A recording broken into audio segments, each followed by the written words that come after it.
Las vocaciones nacen en la oración y de la oración, y solo en la oración pueden perseverar y fructificar.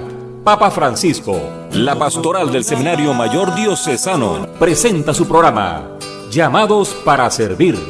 Dona, dona tu vida, como María al lado de la cruz.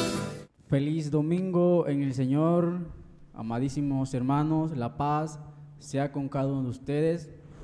Sean todos bienvenidos al programa vocacional de nuestra diócesis de Santiago de Veraguas, Llamados para Servir, dirigido por los seminaristas Guiomar Ortiz y Aquilino Fábrega.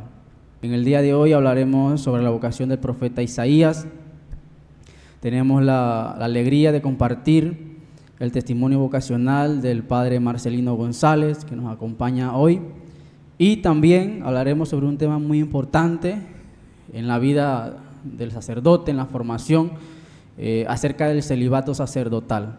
La vocación del profeta Isaías, nosotros la vamos a encontrar en su libro, en el capítulo 6, de los versículos del 1 al 13.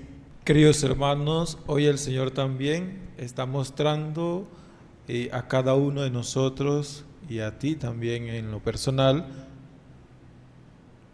cómo se está pervirtiendo el mundo y el propósito de Dios con el pueblo. En estos tiempos hemos sido testigos de una ola de corrupción y maldad. ¿Y tú qué haces? Es la pregunta. ¿Te quedarás con los brazos cruzados? Isaías palpa con sus ojos una sociedad descompuesta, un pueblo deteriorado y desdibujado, una sociedad de clases desproporcionadas, con opresores que trituraban al pueblo, haciendo que finalmente el pueblo fuera llevado cautivo. Nada queda de Jerusalén, en donde habitaba el derecho y la justicia, mas ahora está llena de asesinos. Dios interpela al profeta y le pregunta: ¿has visto, Isaías, todo lo que ocurre? Pregunta a la que Isaías habría podido responder como cualquier hombre moderno: sí, Señor, esto es terrible, no hay esperanza entre este pueblo, hay angustia. Isaías habría podido simplemente sentarse a llorar, pero más bien, cuando Dios pregunta: ¿qué haré?, Isaías se ofrece y le dice al Señor: aquí estoy, envíame a mí. ¿A quién enviaré? Pero ¿a quién enviaré? Dice de parte nuestra. Aparece un plural. Esto es una clara referencia a la Santísima Trinidad, el Padre, el Hijo y el Espíritu Santo. Entonces Isaías comprende perfectamente el sentido de la palabra de Dios. Él va a ser el mensajero que el Señor va a enviar. ¿Y cuál es la tarea que va a realizar? Primero, alabar al Señor y luego proclamar su palabra. ¿Para qué? Para que la gloria del Señor se manifieste en la tierra. Entonces Isaías se presenta a sí mismo con firmeza y generosidad y se declara dispuesto a aceptar el encargo de profeta. Aquí vemos un ejemplo de fe. Luego de esta misión hay un pueblo. El Señor le ha mostrado a Isaías un pueblo. ¿Y qué va a hacer? El Señor, después de llamarlo, le dice: ve y di a ese pueblo. Entonces Isaías le habla a tres órganos del pueblo de Israel o de todo hombre: el corazón para entender, el oído para atender y los ojos para comprender, que son fundamentales para un pueblo y para toda persona. Para nosotros hoy en día también esto es muy importante, ya que ellos representan los medios de vida, los medios de la dirección que nosotros vamos a dar en el mundo. El mensaje del Señor es duro, nosotros somos conscientes de ello, anuncia una catástrofe al pueblo. Pero aquí no termina todo, porque si bien el pueblo va a ser deportado, va a haber desolación en el país, pero su predicación no se queda allí. El Señor dice, esta es la última oportunidad para el pueblo. No solamente para condenarlos, no solamente para herirlos, sino para que se conviertan. Es la historia de salvación. Cuando Dios le habla a un profeta, a una persona, la intención es conversión. El domingo pasado que hablamos sobre el profeta Jonás, la misión de Jonás era predicar el evangelio, predicar la palabra para que Nínive se convirtiese. Hoy Dios le habla a Isaías para que le predique al pueblo de Israel, para que el pueblo de Israel se vuelva de aquellas idolatrías, de aquellas perversiones, para así se dé de manera perfecta su plan de salvación. A Isaías le parece imposible creer lo que Dios le está mandando a decir a este pueblo, ¿verdad? Que sabemos, y cuando leemos el libro de Isaías encontramos que, como decía el compañero Giomar, estas catástrofes y desolación, ¿verdad? Nadie las quisiera vivir, pero es la voz de Dios por medio del profeta Isaías que tiene que anunciarla a este pueblo. Pero después hay una palabra de esperanza también, de la cual Dios le dice al profeta Isaías, que dará una cepa, es decir, un residuo, algo pequeño, pero purificado. Será el principio vital y santo del nuevo pueblo de Dios. Esta es la idea de la semilla santa. Este es el concepto del sagrado resto fundamental en la doctrina de Isaías. Gracias a ese resto, las promesas salvíficas no quedan invalidadas por las catástrofes, sino que se aplazan, se realizarán en el futuro. El profeta ha cumplido la razón de su llamado. De esta manera, el llamado de Dios a Isaías debe convertirse en un modelo ideal de llamado para nuestro tiempo. Muchos son los que están esperando que un ángel se le aparezca o una experiencia espiritual que les motive a salir. Dios está allí en lo cotidiano y sigue preguntando, ¿a quién enviaré? ¿Quién irá de parte nuestra? Así que, queridos hermanos, Dios necesita hombres dispuestos ante la necesidad, ante el dolor, ante la angustia, ante las tribulaciones por las que pasa el pueblo del Señor. Hombres y mujeres que no soporten la mentira, que busquen siempre vivir en la verdad. Que cuando hay maldad, que cuando hay engaño, que cuando hay discordia, exista alguien que lleve la paz, que dé una voz de aliento y que puedan convertir esa situación. Hombres y mujeres capaces de decir, heme aquí estoy yo, envíame a mí, como dice Isaías, que en el siglo XXI puedan haber muchos Isaías, hombres y mujeres dispuestos a llevar el mensaje del Señor, aún sabiendo que tiene sus limitaciones, que tiene sus pecados. Pero a ejemplo de Isaías podemos entender que es el Señor el que nos purifica, que es Dios el que transforma nuestra vida para poder ser instrumentos de Él para transformar una sociedad que nos necesita. Muy bien, queridos hermanos, como lo habíamos dicho, hoy nos acompaña el Padre Marcelino González. Él nos va a compartir su testimonio vocacional. Bienvenido, Padre. Saludos a todos, saludos Giomar, Aquilino. Una alegría muy grande poder compartir con ustedes en este espacio a través de Radio Veraguas, la voz de nuestra diócesis. Radio Veraguas llega con este mensaje a muchos hermanos y estamos contentos y alegres y agradecidos con el Señor por este regalo de su amor.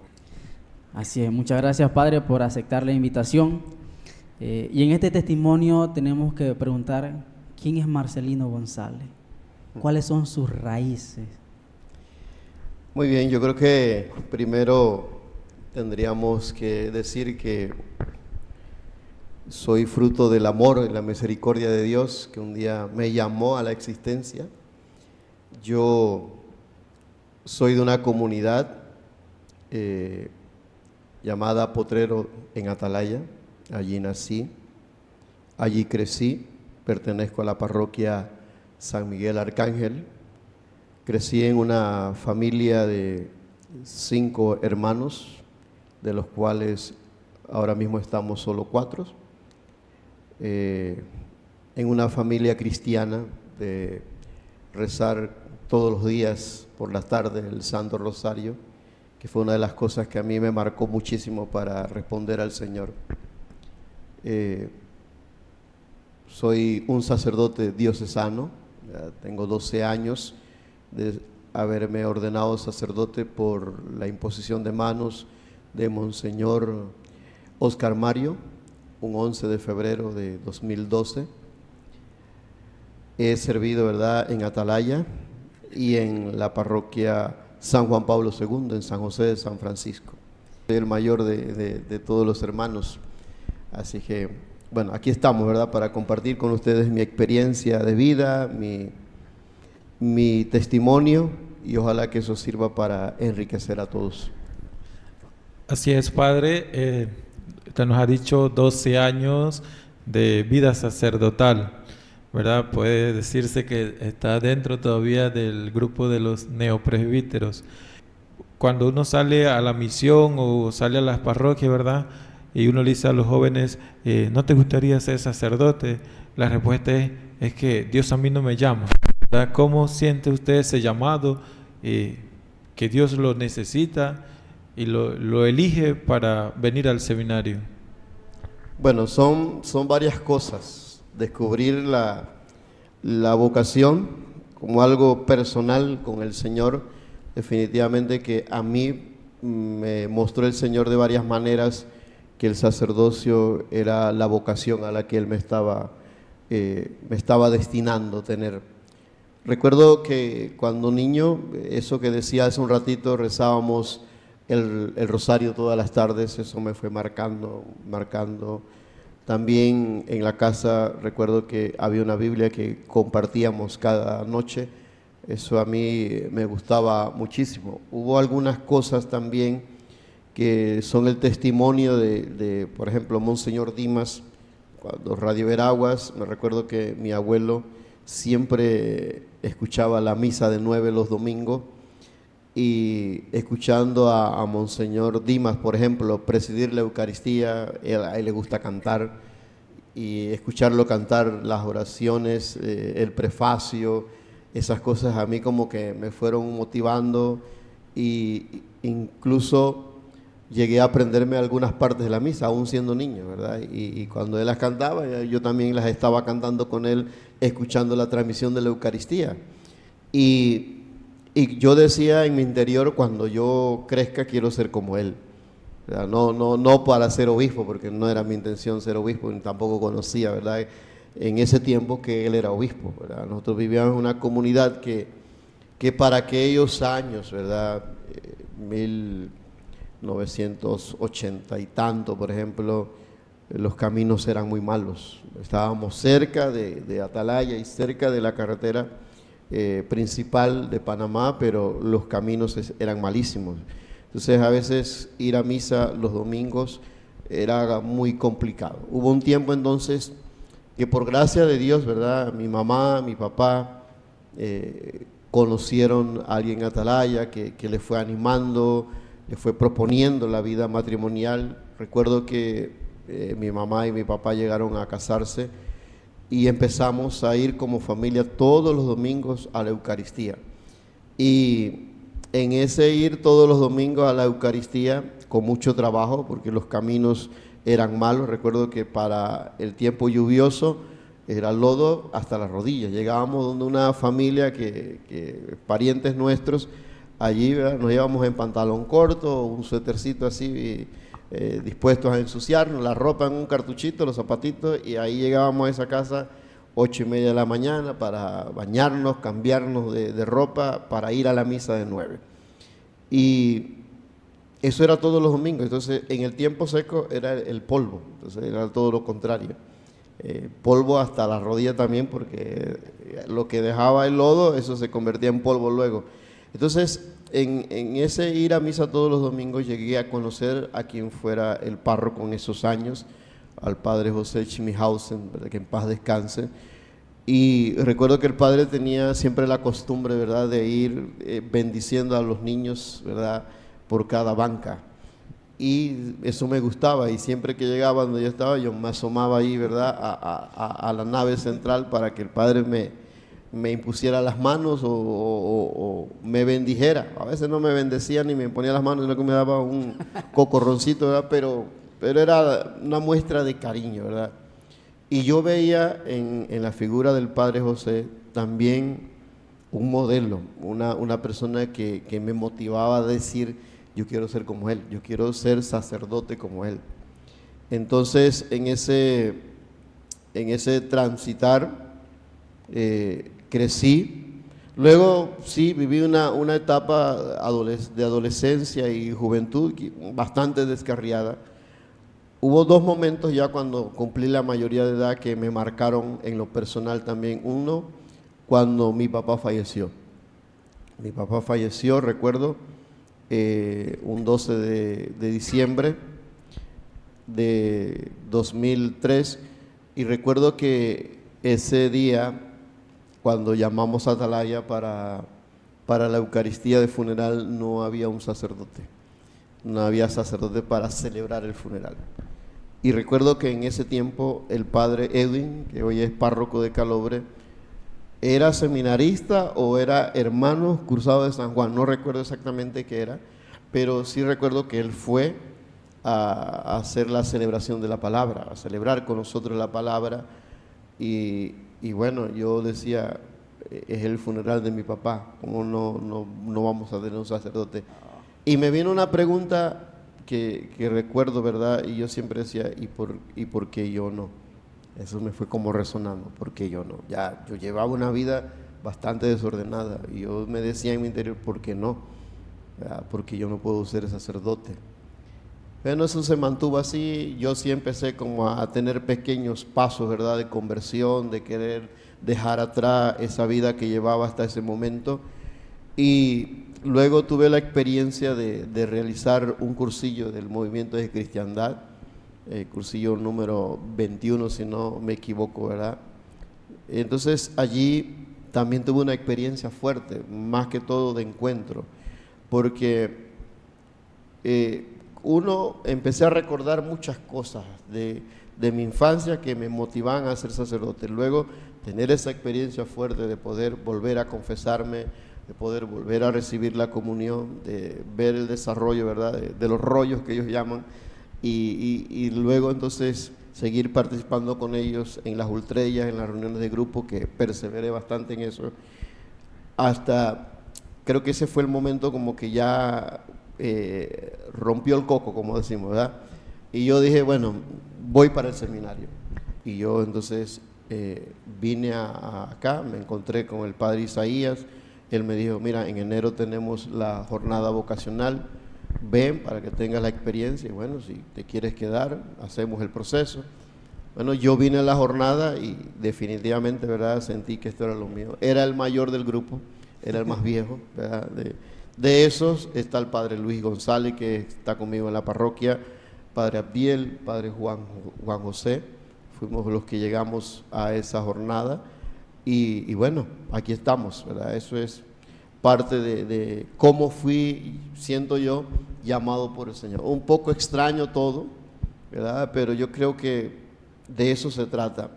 Dios no nos llama a todos de la misma manera. Nos llama en diferentes realidades, circunstancias, pero a todos, ¿verdad?, nos invita a seguirle. Y yo decidí seguirle, ¿verdad?, desde esas circunstancias muy especiales.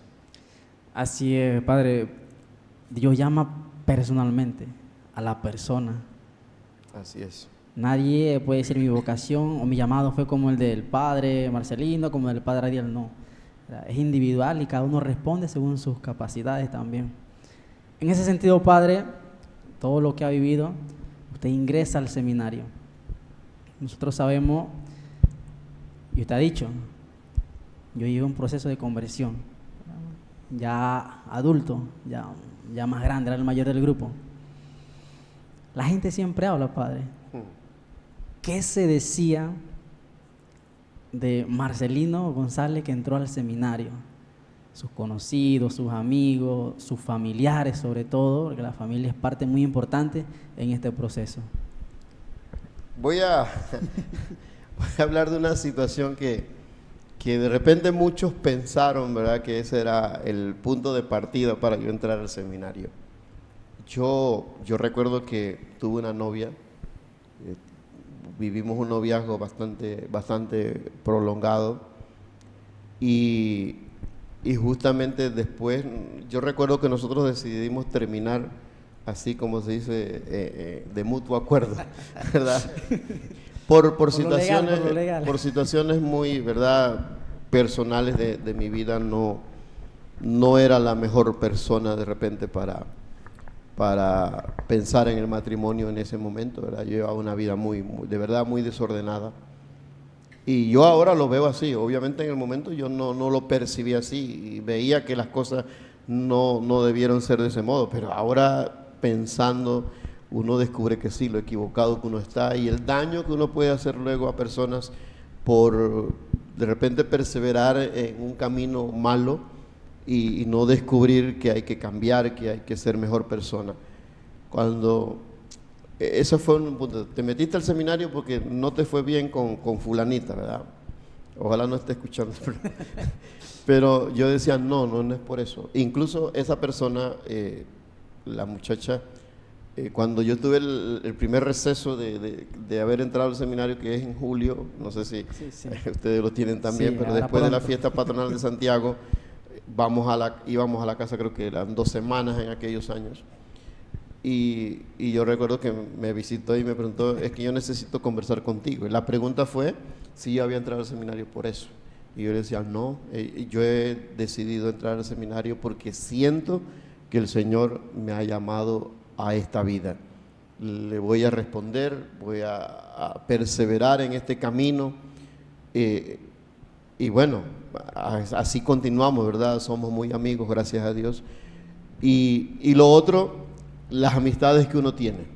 Cuando ya mucho antes de entrar al seminario, unos meses antes de entrar al seminario, cuando yo decidí cambiar, cuando decidí, por ejemplo, dejar de tomar, porque tomaba todos los fines de semana casi, de fumar, porque fumaba también, dejar eso atrás fue también como que los amigos empezaron también a desaparecer. No solo desaparecieron los vicios, sino las amistades. Porque recuerdo que en la casa yo, para ponerles un ejemplo, yo me fumaba 40 cigarrillos al día. Yo recuerdo que amanecía, lo primero que hacía era encender un cigarrillo y lo último que hacía en la noche era fumarme el último cigarrillo del día. ¿Ya? Entonces, la gente llegaba, las amistades, entre comillas, llegaban porque sabían que siempre había un cigarrillo, siempre había un motivo para consumir alcohol. Y luego, claro, cuando ya uno deja todas esas cosas y entra al seminario, la vida cambia y la percepción que tienen las personas que antes te rodeaban de tu vida es distinta. Y siempre te ven primero como loco. La primera reacción es esa, etiquetarte de loco porque, ¿hasta cuándo va a llegar ahí? Esa es una locura, eso se le pasa. Y algunos decían, yo no creo que tú llegues a ser sacerdote, porque obviamente me conocían la vida, ¿verdad? Otros sí me animaban mucho, me decían, qué bueno, mira, qué bendición tener un sacerdote aquí en la comunidad.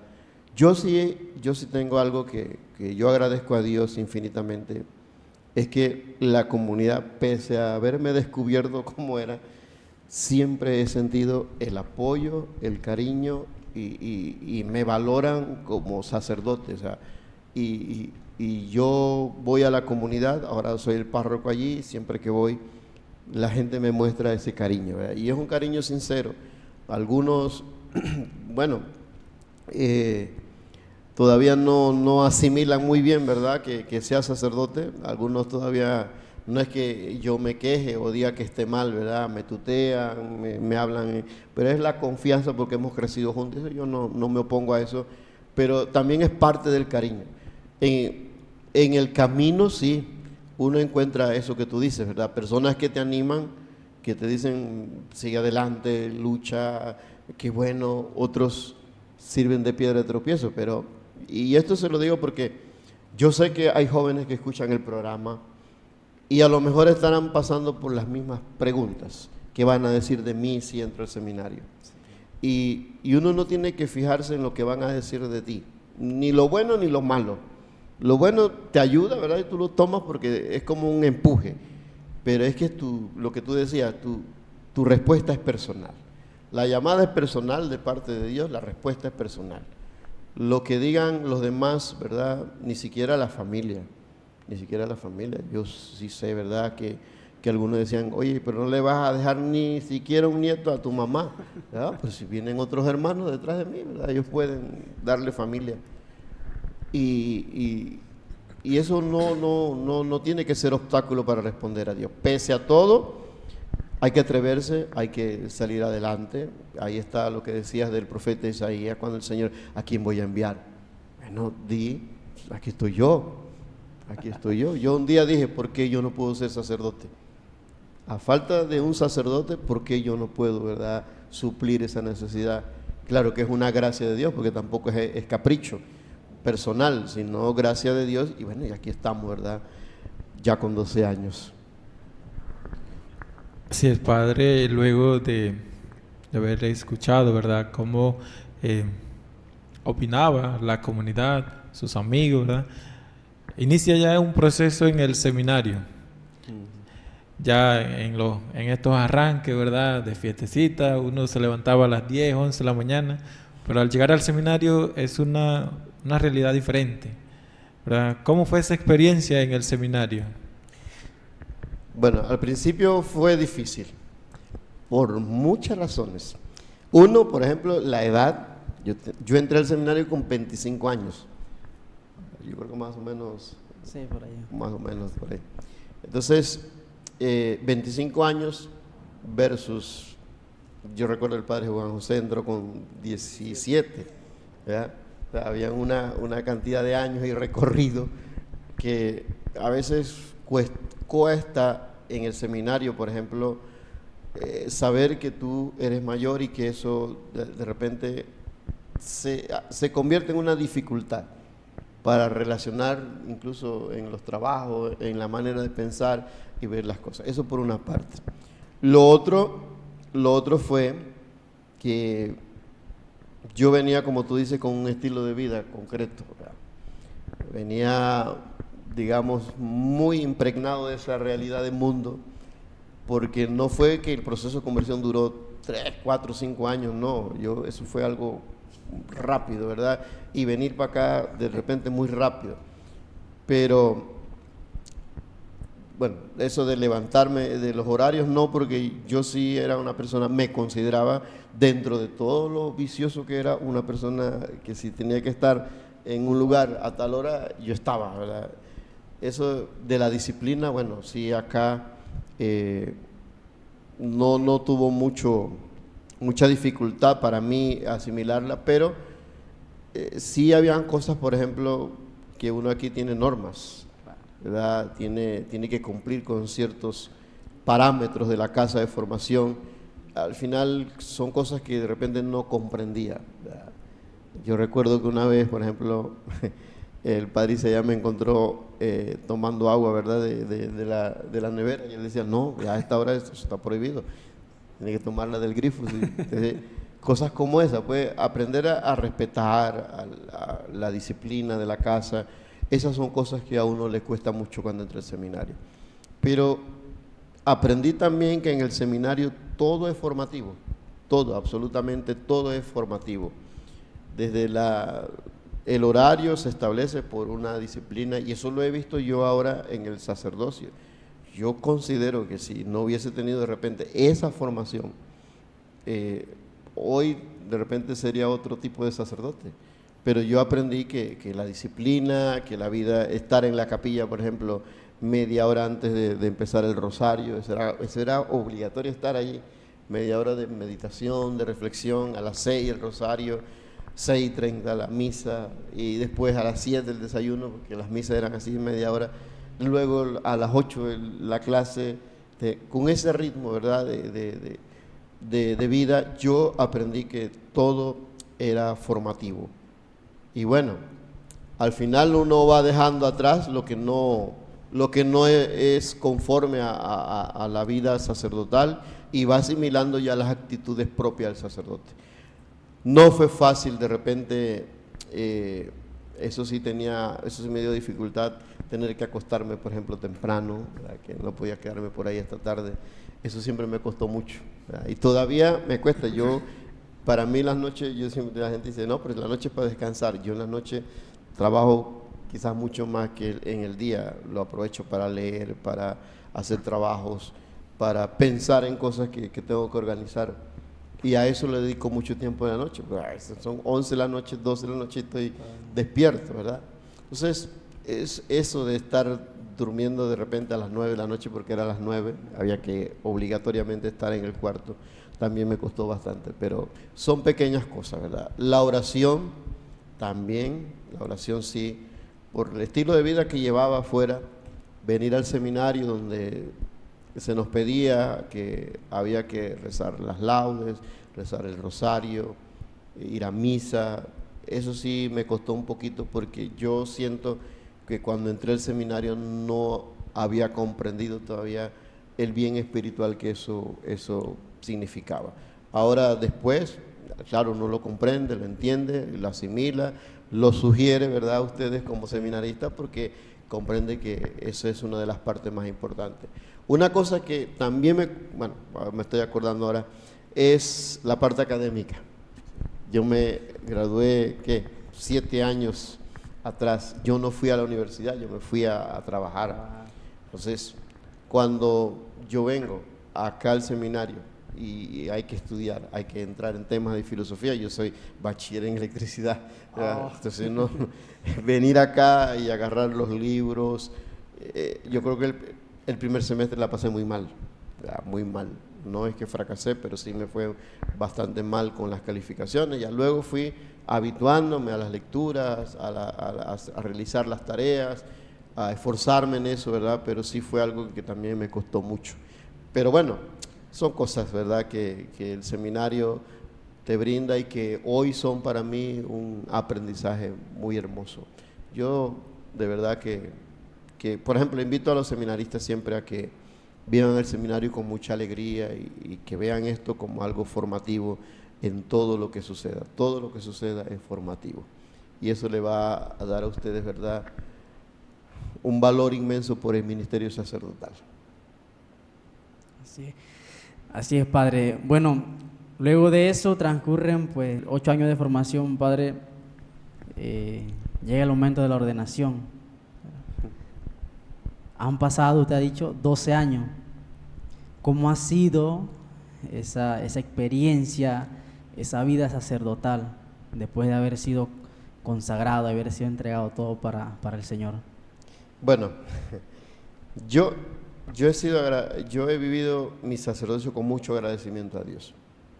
Primero porque soy consciente de dónde me sacó.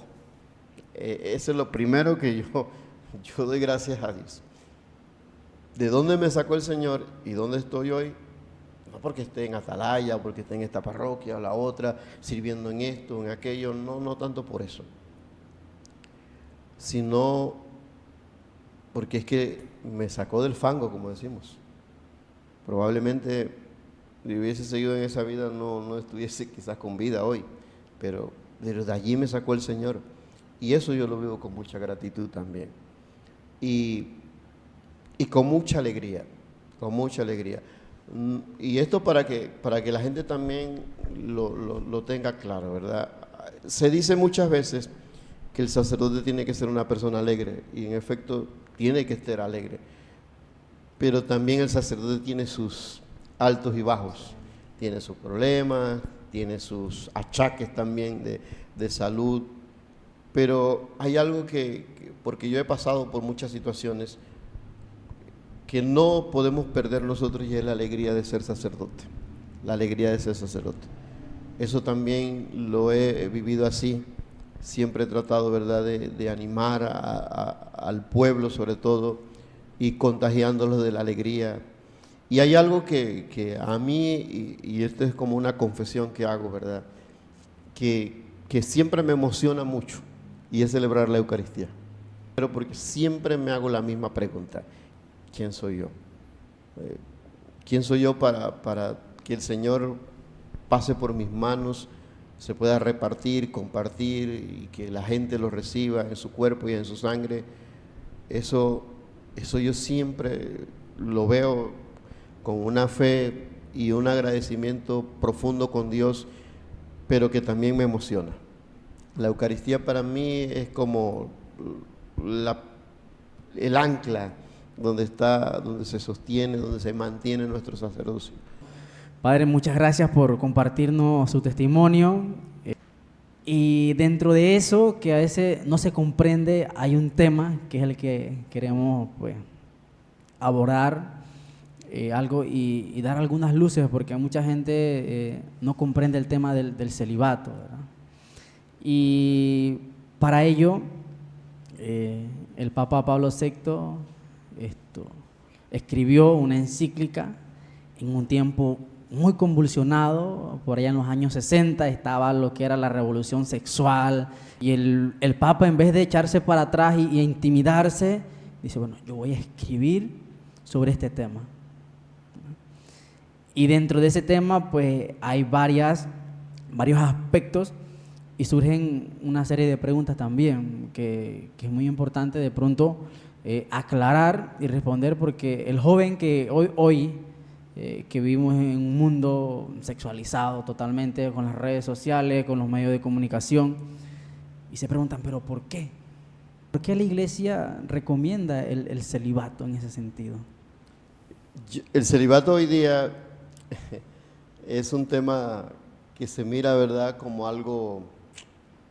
Algunos dicen: es que eso es inhumano, ¿verdad?, porque dicen: no, la naturaleza dice que el ser hombre, ¿verdad?, te lleva a ti necesariamente a tener una pareja, a establecer una relación. Pero el celibato es un don de Dios. Primero hay que verlo por allí. Es un don de Dios, es un regalo de Dios para la persona y para la iglesia. No abrazar el matrimonio no es que querramos decir es malo el matrimonio, por el contrario, es muy bueno. Yo pensaba hace unos días que estaba conversando con una persona que decía: ¿por qué los sacerdotes no se casan? Es la pregunta que siempre hacen. Si hay muchos problemas, por ejemplo, los abusos dentro de la iglesia, que eso siempre se ha dado, ¿verdad?, y es un mal, es un pecado de sacerdotes, religiosos, y decían de repente: padre, es que si ustedes se casan, se acabarían esos problemas. Y yo le decía a esa persona: no se van a acabar los problemas porque nosotros nos casemos. ¿Por qué? Dice la persona: bueno, sencillo, si el problema fuera el celibato, no habría problema dentro de los matrimonios. Tendríamos familias santas, perfectas, porque están abrazando, ¿verdad?, tal cual el Señor quiere que se viva la sexualidad. Pero no es, ¿verdad?, la solución que el sacerdote se case. Es conformar tu vida al estilo de vida que tú decides. Monseñor Oscar Mario, me acuerdo que el 10 de febrero de ese 2012, a las 6 de la tarde más o menos, nos reunió y nos preguntó: ¿todavía están a tiempo? O sea, nos ordenábamos el día siguiente a las 9 de la mañana y él decía: todavía están a tiempo. ¿Por qué? Por una razón y por otras, ¿no? Decía, una de ellas que nos dijo fue, dice: hay la vocación al sacerdocio y la vocación del celibato. Usted puede tener la vocación al sacerdocio, pero no al celibato. Y es cierto, porque tú la abrazas libremente. A ti la iglesia no te lo impone. Hay algo que el Papa dice que el celibato es como esa perla, la Iglesia la ha custodiado como esa perla preciosa. Él inicia así su encíclica, ¿verdad? Y usted decía, mucha gente dice, pero ¿por qué se les priva de la naturaleza de ser papá, ¿verdad? O de tener un hijo? Entonces, el celibato implica también una paternidad, ¿verdad? ¿Cómo podríamos explicar esa paternidad dentro del celibato? Vuelvo a la experiencia con Monseñor Brown, ¿verdad? Él un día también me decía, porque recuerdo que después de cada semestre había que conversar con él, ¿no? Y él una vez me dijo, ¿cómo ves el celibato? ¿Cómo aspiras a vivir el celibato? Yo le decía, bueno, en ese tiempo yo le decía, no, Monseñor, es infidelidad, como un don de Dios. Eso no lo dice así, ¿no? Sin de repente profundizar, ¿verdad?, la verdad que se esconde con eso. Y él me explicaba, dice, nosotros nos abstenemos, ¿verdad?, asumimos el celibato de manera libre, de manera voluntaria. Y decía él el ejemplo, así como el esposo y la esposa se prometen libre y voluntariamente, ¿verdad?, ser el uno del otro sin que nadie los obligue ni los coaccione. Decía él, nosotros no utilizamos la sexualidad para reproducirnos genitalmente, pero eso no nos hace perder a nosotros la virilidad.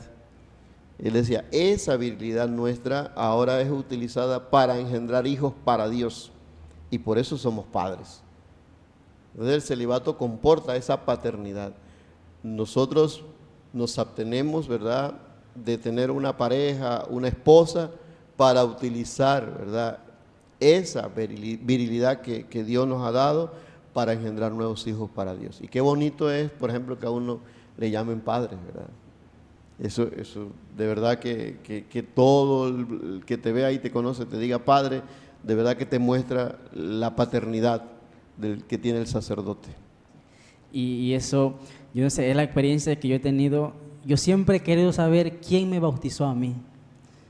Yo no, todavía ni mi mamá sabe, porque en aquel entonces, cuando iban a las comunidades, cada cierto tiempo se bautizaba. Y creo de allí, no sé si cada uno de los que nos escucha se ha preguntado o sabe, pues de pronto sí, quién lo bautizó, porque de allí nace ese engendrar para Dios. Y mi mamá decía, dice, el Padre cuando te bautizó te llamó hijo de Dios.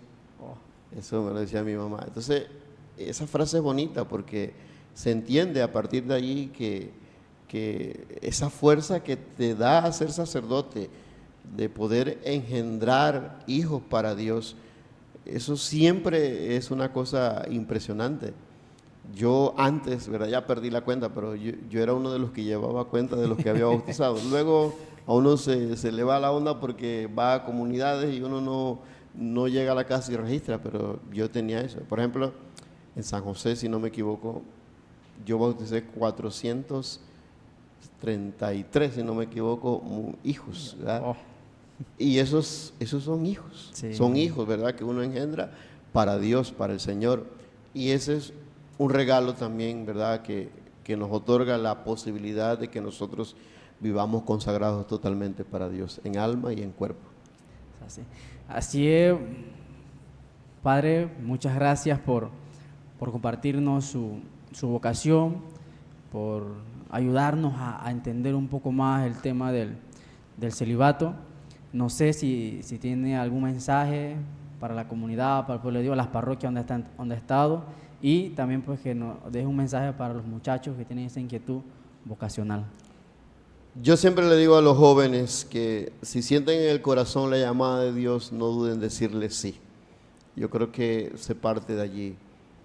Y si tú sientes alguna inquietud, bueno, acércate, como siempre ustedes han dicho, a la parroquia, conversa con el sacerdote, ve haciendo un proceso vocacional donde se te vayan descubriendo, ¿verdad?, las ideas, vayas reforzando eso que tienes en el corazón, camina en la presencia del Señor y dile al Señor, ¿verdad?, aquí estoy para hacer tu voluntad.